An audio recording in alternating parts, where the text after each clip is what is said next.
CJP प्रतिष्ठाता नहीं नुआ विवाद आरंभ। अमेरिका रे शिक्षा खर्च और 1 कोटी पांठी उपरे तदंत दाबी।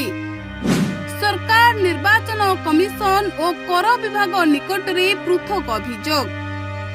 नीट आंदोलन समय चर्चा को आसीथिबा कॉकरोच जनता पार्टी बा सीजेपी रो प्रतिष्ठाता अभिजीत दीपकेंकु नहीं आउ एक नुआ विवाद सामना को आसीछि। सूरतर सूचना अधिकारी कर्मी अमित तिवारी अभियोग करे कहिसंती जे अभिजीत को अमेरिका रे उच्च शिक्षा पाई व्यवहृत अर्थर उत्स को नहीं तदंत हेबा आवश्यक रहिछि। अमित तिवारी को दाबी अनुसार अभिजीत को बापा भगवान राव दीपके महाराष्ट्र शिल्प विकास निगम रे कनिष्ठ जंत्री भाबे काम करुथिले एवं अवसर पूर्व तांकर मासिक दरमा प्राय 60 रु 65 हजार टंका थिला। एभली परिस्थिति रे निज पिला माननकु अमेरिका रे पढ़ाइबा पई एते बड़ खर्च किपरि बहन करागला सेही प्रश्न से उठाइथिबा बेले एही विवाद केवल शिक्षा खर्च रे सीमित नाही।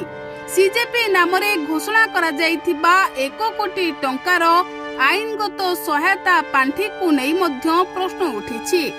अमित को अभियोग हेउछि संगठनटी पंजीकृत राजनीतिक दल न होइथिले मध्य सेही ढंगरे कार्यकलाप करुछि।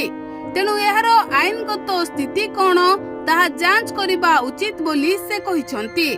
एही प्रसंग रे से महाराष्ट्र सरकार निर्वाचन कमिशन एवं केंद्रीय परोक्ष कर सीमा शुल्क बोर्ड निकट रे पृथक पृथक अभियोग दाखल करिसंती।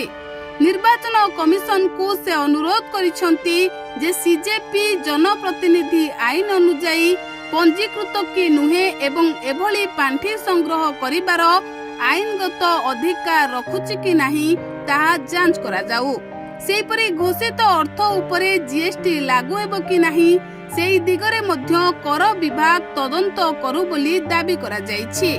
तेबे एठारे गोटे कथा स्पष्ट एसबु अभियोग अमित तिवारी पक्षरु करा जाइछि।